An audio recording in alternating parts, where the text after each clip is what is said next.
kuatkan hati, negeri ini memanggilmu kawan. Belajar bergerak berbagi untuk negeri, guru penggerak majukan pendidikan. Guru penggerak menghamba pada murid, kreatif rancang pembelajaran. Hargai potensi, tingkatkan prestasi, lahirkan profil pelajar Pancasila. Belajar bergerak berbagi untuk negeri kita menjadi. Assalamualaikum warahmatullahi wabarakatuh, Bu Ita. Waalaikumsalam. Matur nuwun sudah mau menyempatkan waktu untuk membantu saya menyelesaikan tugas saya. Iya, sama-sama, Mbak. Begini Bu ya, tujuan wawancara kali ini saya ingin mewawancarai Ibu selaku kepala sekolah terkait dengan pengambilan keputusan berdasarkan nilai-nilai kebajikan. Nah, berdasarkan tujuan itu, saya ingin mengajukan beberapa pertanyaan begitu. Nah, kiranya Bu Ita berkenan nggih? Nggih, insya Allah. Nggih. Yang pertama, pertanyaannya, bagaimanakah Bu Ita dapat mengidentifikasi kasus-kasus yang mungkin Bu Ita hadapi? Apakah itu termasuk kasus dilema etika ataukah bujukan moral? Ya, kasus-kasus yang saya hadapi untuk memutuskan permasalahan baik itu dilema etika maupun bujukan moral. Yang pertama, saya harus berkoordinasi dengan semua pihak dulu, baik itu intern guru, kemudian paguyuban, wali murid, komite, bahkan ke pengawas, tergantung lingkup permasalahannya atau cakupan permasalahannya. Kemudian mengidentifikasi permasalahan siapa saja yang terlibat di dalamnya. Kemudian bagaimana permasalahan sebenarnya. Setelah itu kami melakukan musyawarah untuk mengambil keputusan sesuai dengan peraturan yang sudah disepakati. Kalau identifikasinya Bu, untuk membedakan, oh ini kasus dilema etika, oh ini kasus bujukan moral, itu dari mananya Bu? Ya, kalau mengidentifikasi dilema etika itu kan kasus yang sama-sama benar, kan gitu. Itu kita melihat dari berbagai sudut pandang, Bu. Kemudian dari beberapa sudut pandang, pendapat.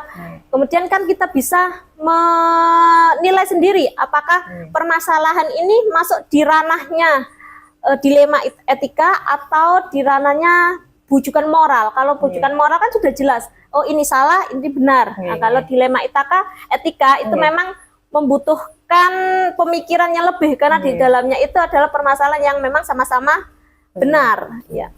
Jadi kalau untuk menjalankan keputusan tadi, kalau seandainya begini Bu, di dalam kasus itu ternyata ada dua kepentingan yang sama-sama benar atau sama-sama mengandung nilai kebajikan. Nah, bagaimana Bu Ita menyikapinya? Ya, memang sebagai pemimpin itu yang menjadi beban sebenarnya kalau kita dihadapkan pada permasalahan yang sama-sama benar. Kalau memang satunya benar, satunya salah, kita bisa menentukan dengan mudah, kan gitu. Kalau sama-sama benar seperti ini, itu memang beban bagi saya, terutama dalam mengambil keputusan. Tapi kami tetap berpegang teguh pada peraturan yang ada di lembaga kami, yang sudah disepakati di lembaga kami. Namun kami juga mempertimbangkan banyak hal atau banyak aspek di mana nanti keputusan itu membawa dampak kebaikan atau kebermanfaatan untuk semua pihak. Jadi faktor kemanfaatan dan dampak negatifnya nanti itu yang menjadi pertimbangan juga ya Bu.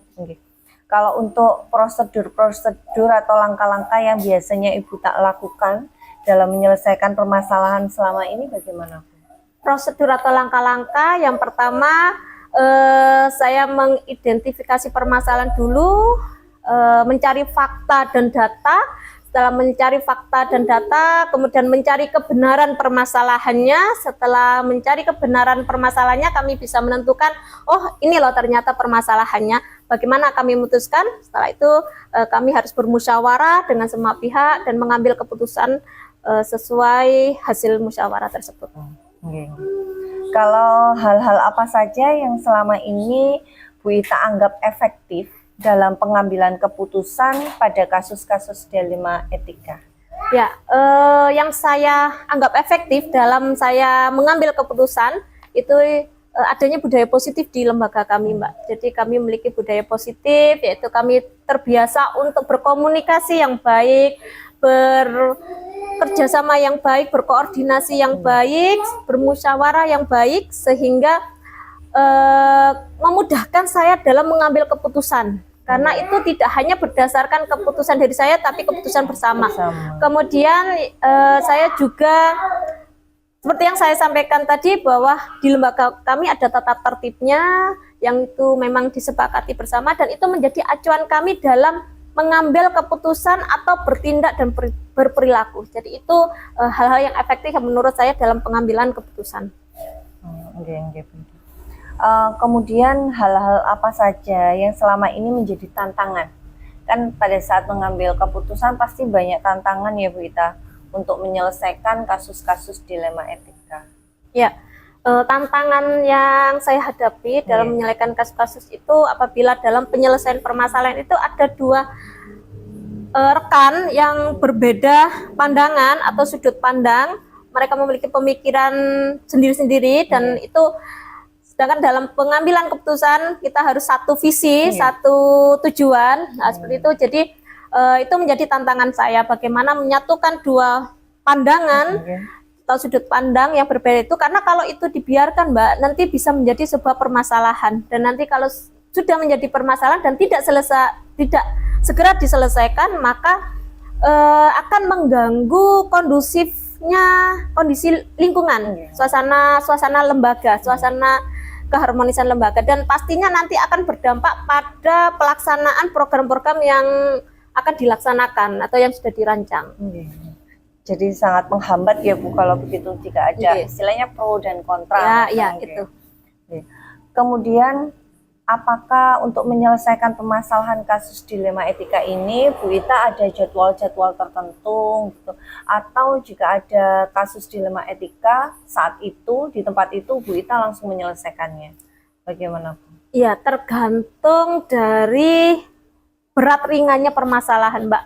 Kalau misalnya permasalahannya ringan, bisa saya selesaikan pada saat itu juga, saya selesaikan, saya ambil keputusan, namun tidak meninggalkan pertimbangan-pertimbangan untuk kebaikan bersama. Namun apabila kasusnya itu berat, itu perlu penjadwalan. Kenapa? Karena saya harus mempertimbangkan kapan waktu yang tepat saya menyelesaikan permasalahan tersebut, kemudian siapa yang saya libatkan, pihak-pihak yang saya libatkan, kemudian yang selanjutnya bagaimana saya dalam penyelesaian itu mencari suasana yang tepat. Nah, seperti itu. Jadi ada banyak pertimbangan apabila ada permasalahan cukup berat, sehingga saya perlu penjadwalan. Gitu. Jadi tergantung tingkat berat atau ringannya kasusnya ya Bu. Kemudian pada saat pengambilan keputusan ini, adakah seseorang atau faktor-faktor tertentu yang memudahkan atau membantu Bu Ita untuk mengambil keputusan? Faktor-faktor yang memudahkan saya dalam mengambil keputusan, sebenarnya pertanyaan ini hampir sama dengan yang pertanyaan nomor 4 ya Mbak ya. Itu sama dengan jawaban yang tadi, yang menjadi efektivitas atau yang mempermudah atau faktor-faktor yang membantu saya dalam mengambil sebuah keputusan itu adanya budaya positif di lingkungan sekolah kami di SD Jatisari 1, bahwa kami membiasakan, membudayakan berkomunikasi yang baik, menyelesaikan masalah dengan koordinasi yang baik, dengan kepala dingin, bukan dengan emosi, kan gitu. Itu menjadi budaya positif di lembaga kami. Jadi tidak dalam menyelesaikan masalah itu tidak mengutamakan emosi, tapi dengan kepala dingin. Kemudian juga seperti yang saya sampaikan tadi, kami punya tata tertib, peraturan baik itu untuk guru, untuk murid maupun lembaga secara keseluruhan, itu bisa menjadi acuan kami dalam bertindak dan berperilaku, dan pastinya sangat membantu saya dalam mengambil sebuah keputusan. Jadi dari beberapa pertanyaan tadi, saya bisa ngambil pembelajaran ya Bu dari Ibu, bahwa menyelesaikan kasus dilema etika ini ada kalanya kita bisa menyelesaikan langsung jika dianggap kasus tersebut ringan. Kemudian jika kasus itu tergolong berat, maka kan lebih butuh kolaborasi, koordinasi yang lebih sehingga ada penjadwalan tertentu. Kemudian budaya positif yang ada di sekolah, terutama di SD Jatisari, itu menjadi hal yang sangat efektif dan sangat membantu jenengan selaku kepala sekolah untuk menyelesaikan sebuah kasus atau sebuah masalah yang terkait dengan dilema etika. Jadi komunikasi, kolaborasi, kerjasama, bahkan tata tertib yang ada di sekolah tersebut sangat membantu ya. Nggih, matur nuwun sangat ya Bu ya, sudah membantu saya, kemudian memberi saya wacana tentang bagaimana seharusnya jika saya dihadapkan dengan sebuah kasus dilema etika. Semoga SD Jatisari 1 semakin jaya ya Bu. Amin, terima Kemudian kasih. nanti lulusannya juga bisa masuk ke SMP atau mungkin MTS sesuai dengan harapan. Dan siswa barunya juga semakin banyak ya Bu ya. Amin. Matur nuwun sudah meluangkan waktu untuk saya. Semoga Bu Ita juga sehat. Amin. Matur nuwun nggih Bu. Assalamualaikum warahmatullahi wabarakatuh. Waalaikumsalam warahmatullahi wabarakatuh.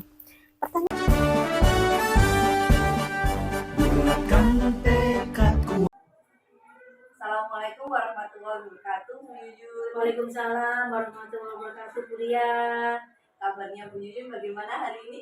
Alhamdulillah, banyak tugas, sibuk tapi sehat. Alhamdulillah. Bu Lia sendiri bagaimana? Alhamdulillah sehat, walaupun ya banyak tugas Juga sama nggih. Ada apakah Bu Lia? Begini Bu, kebetulan saya kan calon guru penggerak angkatan 10 nggih. Nah, ada tugas di modul 3.1 ini untuk mewawancarai kepala sekolah terkait dengan pengambilan keputusan berdasarkan nilai-nilai kebajikan. Nah, jadi kan kebetulan Bu Yuyun adalah kepala sekolah sehingga saya berinisiatif untuk ke Bu Yuyun saja. Terima kasih Bu Lia atas kepercayaannya kepada saya untuk turut serta berkontribusi menyelesaikan tugas Bu Lia di JKPM 10. Tapi perlu Bu Lia ketahui, saya memangku tugas sebagai kepala sekolah ini belum lama. Jadi pengalamannya masih sedikit. Tetapi saya berusaha untuk berkontribusi kepada tugas Bu Lia supaya nanti lancar. Dan saya mohon maaf apabila nanti belum memuaskan. Insya Allah kan sebelum jadi kepala sekolah jenengan sudah menjadi guru senior ya Bu. Jadi pengalamannya insya Allah jauh lebih lah. Amin, mudah-mudahan. Jadi terkait dengan yang tujuannya saya sampaikan tadi, saya nanti akan mengajukan beberapa pertanyaan nih ke Bu Yuyun. Bu Yuyun siap nih, ikhlas menjawabnya. Ya mudah-mudahan kuliah ini agak gretek ini, kayak belajar diwawancarai gitu. Saya juga belajar ya. Terkait itu kan biasanya dalam sebuah kepemimpinan pasti kemudian berkolaborasi dengan banyak orang, pastinya kan muncul beberapa kasus ya Bu ya.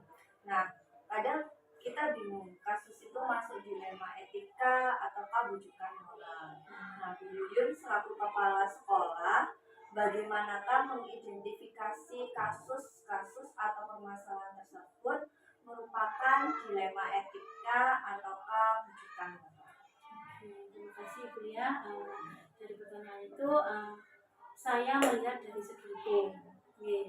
Apabila kasus tersebut melanggar hukum, maka sudah tentu benar lawan salah. Namun jika masih bisa dikatakan benar lawan benar, maka termasuk dilema etika. Dengan cara menganalisis apakah keputusan yang akan diambil antara benar vs salah, nah itu termasuk bujukan moral. Atau benar vs benar yang tadi saya katakan dilema etika. Kalau dilema etika lebih menekankan pengambilan keputusan yang tepat dan bijaksana sesuai aturan dan hukum yang berlaku, karena tidak ada keputusan yang salah di dalamnya. Sedangkan bujukan moral antara benar vs salah ini kadang ya juga bisa hati nurani gitu Bu. Gitu ya Bu ya. Kemudian bagaimana Bu Yuyun menjalankan pengambilan keputusan di sekolah Bu Yuyun, terutama kasus-kasus di mana ada dua kepentingan yang sama-sama benar. Berarti kan dilema etika gitu, sama-sama benar atau sama-sama mengandung nilai kebajikan. Gitu ya. Begini Bu ya, sebelum keputusan diambil terlebih dahulu itu dikumpulkan fakta. Kemudian siapa yang terlibat, kemudian menganalisis benar salahnya, membuat alternatif solusi dan membuat keputusan, kemudian merefleksikannya, serta kesemuanya harus dibawa dalam doa. Saya selalu berdoa supaya kita diawali dengan penelusuran masalah, kemudian mengidentifikasi masalah hingga terbentuklah kesimpulan. Dan dari kesimpulan inilah sebagai dasar dalam pengambilan keputusan. Utamakan yang menjadi prioritas dengan keputusan berpihak pada murid beliau. Sesuai dengan kurikulum merdeka ya, murid dan murid. Kemudian untuk langkah-langkah atau prosedurnya biasanya Bu Yuyun seperti apa? Langkah prosedur itu ya, saya yang pertama menentukan penyebab permasalahan, apa penyebabnya, kemudian menemukan siapa yang terlibat, kemudian berdiskusi dengan warga sekolah kan secara langsung baik yang senior atau junior, berdiskusi, membuat beberapa solusi keputusan, kemudian menimbang lagi dari berbagai sudut pandang itu sebelum memutuskan. Dan setiap keputusan yang dilakukan ya tetap saya berdoa karena saya kan baru di sini ya Bu ya. Kemudian mengidentifikasi masalah, mengklarifikasi tujuan, kemudian memeriksa kembali kemungkinan untuk mencapai tujuan dan melakukan keputusan. Jadi ada beberapa langkah, tidak langsung ujuk-ujuk keputusan. Jangan mentang-mentang saya kepala sekolah gitu, apalagi di sini ada guru senior gitu. Kemudian hal-hal apa saja yang selama ini Bu Yuyun anggap efektif dalam pengambilan keputusan pada kasus yang berkaitan dengan dilema etika? Karena kan benar versus benar ya Bu, itu kan kayaknya benar-benar yang sekali. Iya, seorang kepala sekolah memang betul-betul sulit ya, apalagi saya yang baru sih. Saya itu biasanya dengan menelaah siapa yang terlibat, sifat urgennya, itu ringan beratnya gitu Bu ya. Kemudian dilema pengambilan alternatif diskusi, membayangkan sosok, otomatis saya kan di sini adanya senior punya pengalaman. Nah itulah saya minta saran-saran beliau mengambil keputusan secara bijaksana, mempertimbangkan situasi dan kepentingan yang terlibat. Yang penting tidak merugikan salah satu. Jadi adil ya Bu ya. Kemudian kalau hal-hal apa saja yang selama ini menjadi tantangannya Bu Yuyun saat mengambil keputusan yang berkaitan dengan kasus dilema etika? Tantangan itu berat Bu ya. Banyak sih bagi saya yang baru ini ya. Tantangannya mencari keputusan yang terbaik ya. Karena keduanya merupakan masalah yang sama-sama benar gitu, yang harus menguntungkan kedua belah pihak kan Bu. Tapi diutamakan berpihak pada murid itu kalau masalah itu. Di saat keputusan yang diambil bertentangan dengan keputusan dari pihak lembaga lain, kan ada pro dan kontra. Itulah tantangannya, dimana kita harus kembali lagi mencari ya semuanya biar paham lagi itu Bu ya. Kadang memang saat ada sebuah keputusan pasti muncul pro dan kontra. Itu apalagi saya baru di sini tuh kena kontra gitu langsung deg-deg gitu loh. Padahal itu tujuannya ya memang untuk murid, berpihak pada murid.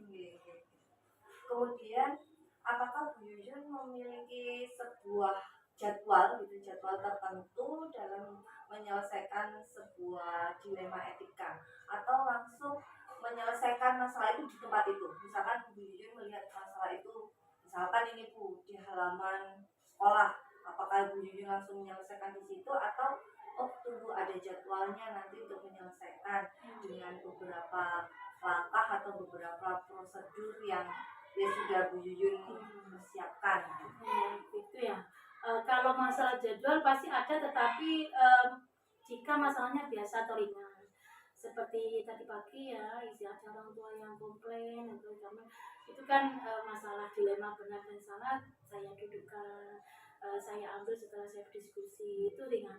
Kalau yang berat ya otomatis saya jadwalkan, ini ada masalah ini kita buat kapan bahas, misalkan hari ini, kemudian ternyata tidak selesai bisa meleset. Jadi kalau masalah ringan dan tapi saya tidak semena-mena ngambil, tetap ya tadi seperti kejadian tadi pagi saya dudukkan, kita diskusi, ini saya selesaikan. Tapi yang berat kita selesaikan kapan, sama guru-guru ngumpul, nggak mengganggu pembelajaran.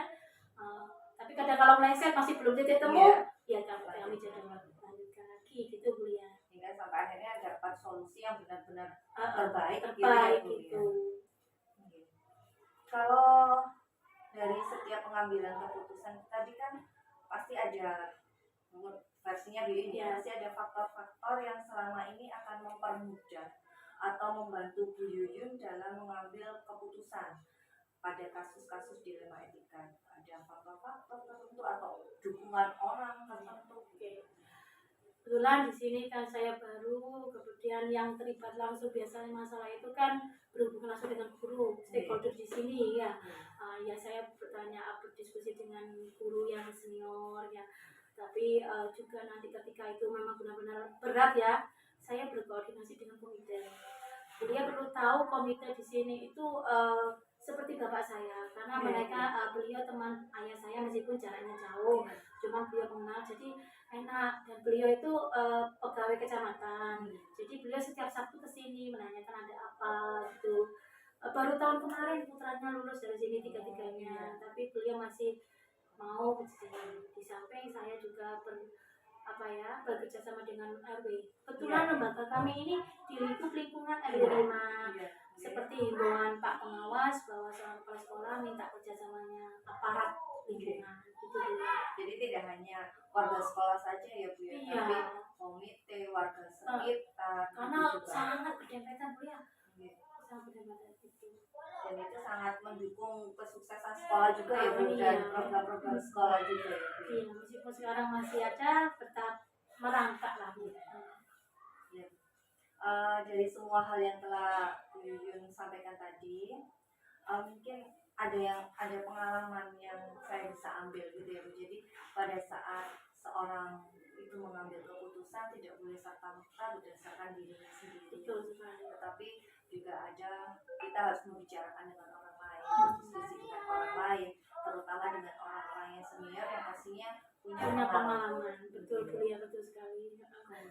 Yang terus kemudian kalau kita itu ada di lingkup sekolah, jangan sampai kita melupakan warga sekitar. Iya, betul sekali ya. Ya itu Bu ya, saya baru di sini, jadi selama ini saya jadi KS itu apa sih yang saya petik dari ini ya, bahwa saya itu menjadi lebih bijaksana gitu ya.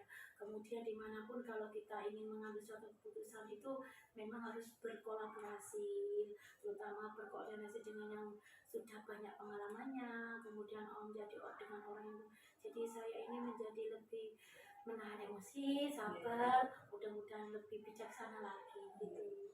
Terima kasih Bu Yuyun, bijaksana ini jadi garis di bawah ya Bu ya, ditebalkan Bu ya. Iya, bukan gila hormat ya. Beda jauh ya Bu ya, antara kita bijaksana kemudian kita tahu tata krama. Gitu. Nah itu memang tata krama itu penting ya Bu. Adab itu penting. Adab, karena ada istilah adab dulu baru ilmu. Terima kasih banyak atas waktu dan kesempatan yang diberikan Bu Yuyun di sela-sela kesibukannya Bu Yuyun ya. Pastinya padat namanya kepala sekolah ya Bu. Saya berterima kasih, semoga Bu Yuyun sukses selalu.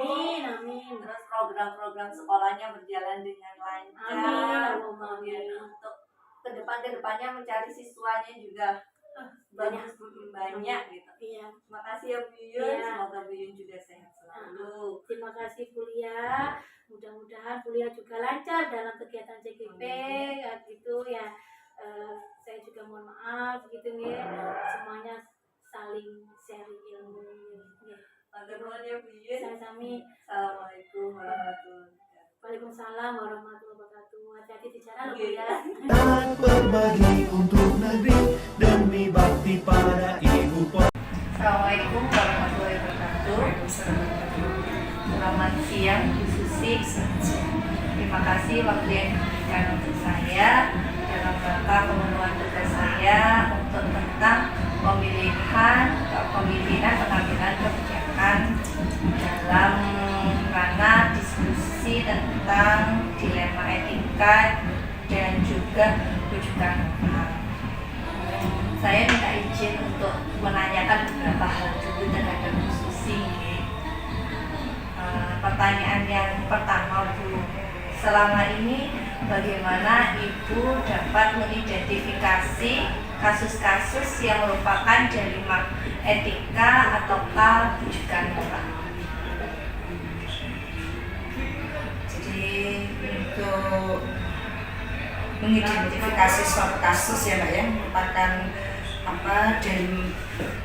dilema, apakah itu dilema etika atau rujukan moral itu ya, itu kita harus melihat dulu kasusnya dari dua hal tersebut gitu ya.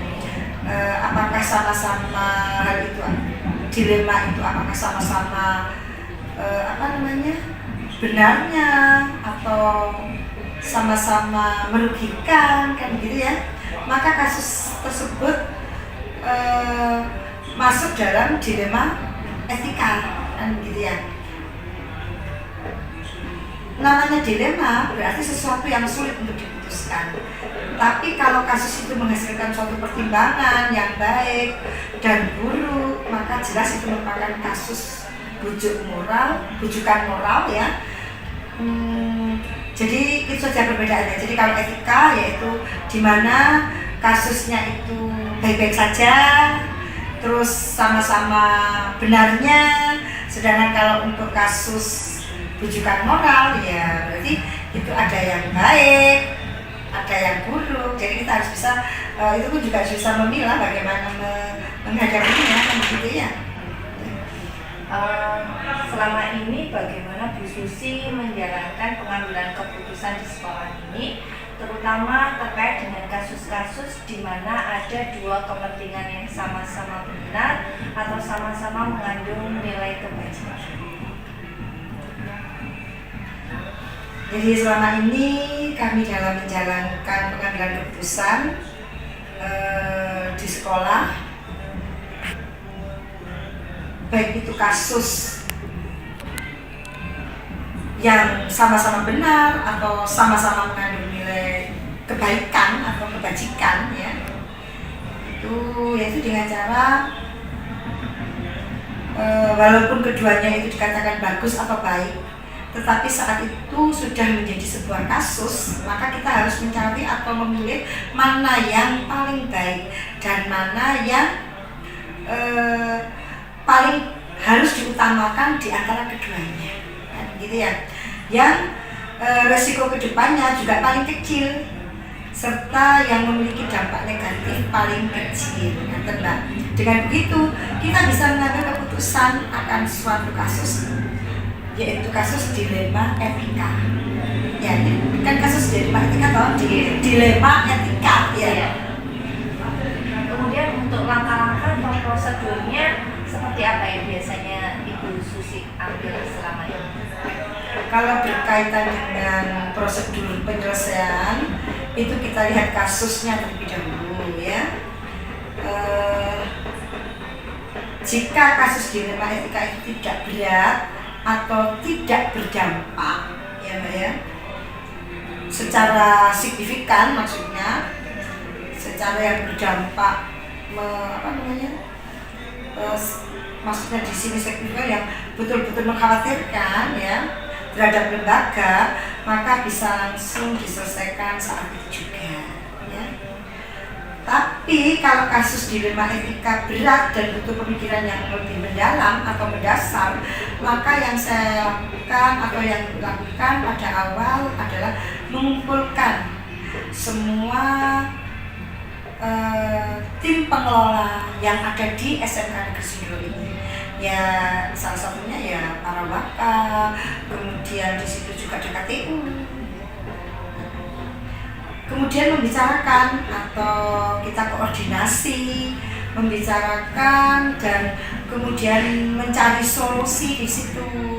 Nah, dari diskusi kita akan mendapatkan banyak dari diskusi atau dari koordinasi itu insya Allah akan tampak apa-apa solusi yang harus kita lakukan dalam permasalahan tersebut.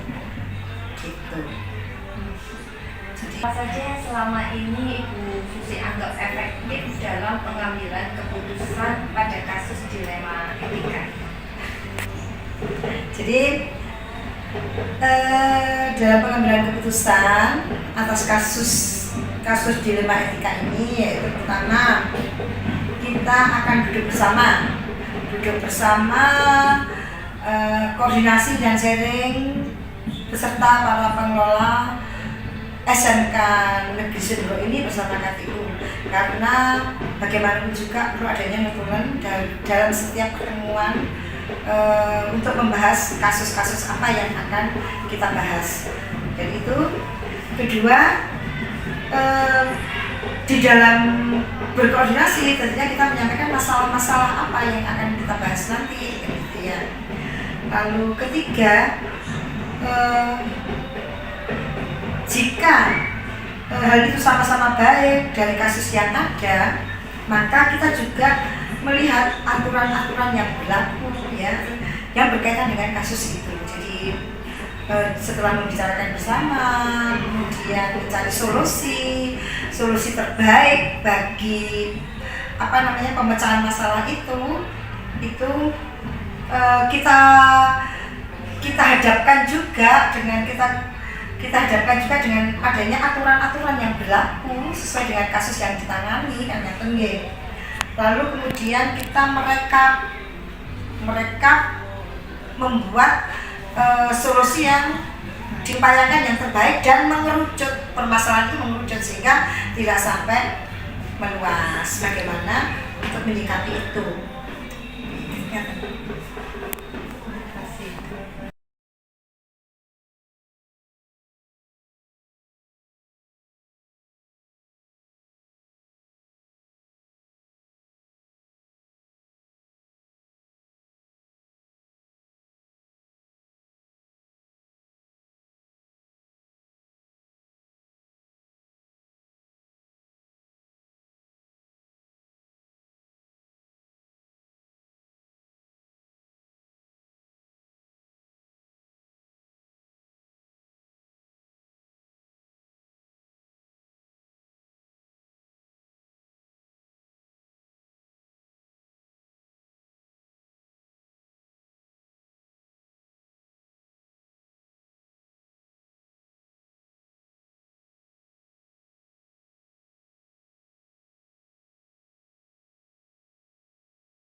Terima kasih atas waktu yang diberikan diskusi terhadap saya. Semoga saya bisa mengambil poin-poin terbaik yang bisa nanti saya terapkan pada saat saya menjadi pemimpin pembelajaran di kelas maupun jika nanti saya mengemban tugas yang besar. Terima kasih. Assalamualaikum warahmatullahi wabarakatuh. Waalaikumsalam warahmatullahi wabarakatuh.